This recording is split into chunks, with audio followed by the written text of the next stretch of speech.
بسم اللہ الرحمن الرحیم۔ آج ہم علم منطق کا المرقات فی المنطق کا پہلا سبق پڑھیں گے۔ مرقات میں جو کتاب ابھی پاس موجود ہے وہ یہ کتاب ہے۔ مرقات جو ہے وہ کتاب کا نام ہے۔ اس کے ساتھ جو حاشیہ ہے وہ ہے المردات، اور مصنف اس کے ہیں مولانا فضل امام خیر آبادی۔ حاشیہ لکھنے والے علامہ عبدالحکیم شرف قادری علیہ رحمہ۔ آپ نے جو ہے وہ اس کتاب کا حاشیہ لکھا ہے۔ آج ہم جو ہے وہ مرقات کا پہلا سبق پڑھیں گے، جس میں خطبہ ہی بیان کیا گیا ہے۔ الحمدللہ الذی ابدع الافلاق والارضین والصلاۃ علی من کان نبیا وآدم بین الماء والطین وعلی آلہ واصحابہ اجمعین وبعد، فہذہ عدۃ فصول فی علم المیزان لا بد من حفظها وضبطها لمن اراد ان یتذکر من اولی الاذہان وعلی اللہ توکل وہو المستعان۔ خطبہ، اس میں مصنف نے جو خطبہ لکھا بیان کیا، الحمدللہ تمام تعریفیں اس ذات کے لیے، الذی ابدع الافلاق والارضین، جس نے زمین و آسمان کو پیدا کیا۔ ابدع اس کا معنی ہوتا ہے کہ کسی چیز کو بغیر کسی نمونے کے پیدا کرنا، یعنی بنا کسی نمونے کے کسی عدم چیز کو وجود میں لانا، اس کو کہتے ہیں ابدع۔ اس کا معنی یہ ہوتا ہے۔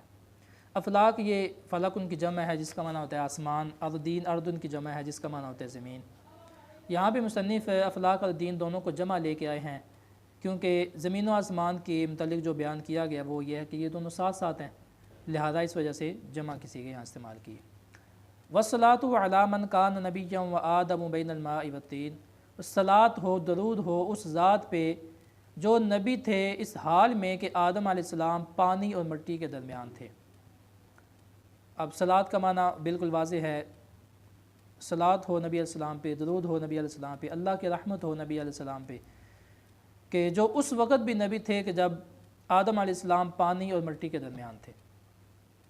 وعلی آلہ و اصحابہ اجمعین، اور آپ کی آل اور تمام صحابہ پہ بھی صلاۃ ہو۔ اب نبی علیہ السلام کے وسیلے سے آپ کی آل پہ بھی صلاۃ بھیجا گیا، آپ کے اصحاب پہ بھی بھیجا گیا۔ آل کے متعلق جو ہے وہ مختلف اقوال ہیں، اس کی اصل جو ہے وہ تو اہل ہے، اس پہ دلیل جو ہے وہ اہل کی دی جاتی ہے۔ تو آل، اس میں علماء کے مختلف اقوال ہیں کہ آل سے مراد یہاں پہ کون ہے۔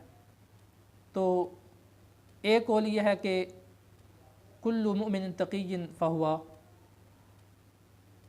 یعنی جو بھی متقی مومن ہے فہو آل، وہ نبی علیہ السلام کی آل میں شامل ہیں۔ اس کے علاوہ جو آل مخصوص نبی علیہ السلام کی بیان کی جاتی ہے وہ بھی یہاں مراد لی جا سکتی ہے، اور آپ کے تمام جو صحابہ ہیں ان پہ بھی صلاۃ ہو۔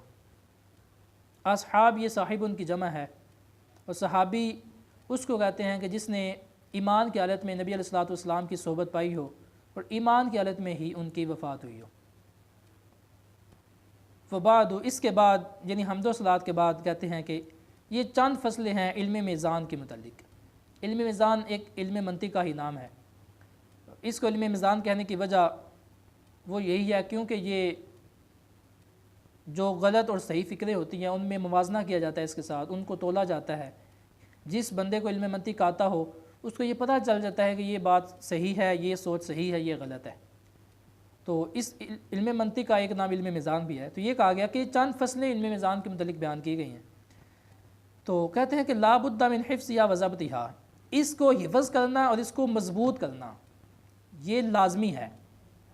حفظ کا مطلب یہ ہوتا ہے کہ کسی چیز کو یاد کرنا، ضبط کا مطلب یہ ہوتا ہے کہ اس کو محفوظ رکھنا۔ ایک ہوتا ہے کسی چیز کو یاد کیا، اب یہ کہ بعد میں بھول گئے، ایسا نہیں، بلکہ مصنف یہ کہتے ہیں کہ حفظ، اس کے بعد اس کو اپنے پاس مضبوط محفوظ رکھنا یہ بھی لازم ہے۔ لمن، کس کے لیے؟ اس شخص کے لیے، اراد ان یتذکر من اولی الاذہان، جو اس کتاب کو یاد کرنا چاہے، من اولی الاذہان، ذہن والوں میں سے، یعنی جو ذہین لوگ ہیں، جو عقل والے لوگ ہیں، ان میں سے جو چاہتے ہیں نا کہ ان کو یہ کتاب یاد ہو، علم منطق ان کو آتا ہو، کہتے ہیں ان کے لیے لازمی ہے کہ وہ اس علم منطق کو یاد بھی کریں اور ساتھ اس کو اپنے پاس محفوظ بھی رکھیں۔ وعلی اللہ توکل وہو المستعان، اور اللہ پہ ہی توکل ہے، اسی سے مدد حاصل کی جاتی ہے، وہی مدد حاصل کیے جانے کے لائق ہے۔ تو اب یہاں پہ جو ہے وہ اللہ پہ ہی توکل ہے، یعنی توکل یہاں پہ انحصار کیا گیا کہ جو بھی بات ہوتی ہے کسی معاملے میں بھی، اس میں جو توکل والی چیز ہوتی ہے وہ کہتے ہیں کہ اللہ پہ ہی توکل کیا جاتا ہے۔ اور مصنف کہتے ہیں کہ وہو المستعان، وہی ایک ایسی ذات ہے کہ جس سے مدد بھی طلب کی جاتی ہے۔ تو یہ خطبہ کتاب سے پہلے مصنف نے لکھا، اور اس میں یہ اس انداز سے آپ نے حمد و صلات کو بیان کیا تاکہ کتاب جو ہے وہ آگے بھی اس کو اچھے انداز سے لکھا جا سکے۔ تو آج یہ پہلا سبق مکمل ہوا، کل ہم انشاءاللہ اس کتاب کا مقدمہ پڑھیں گے۔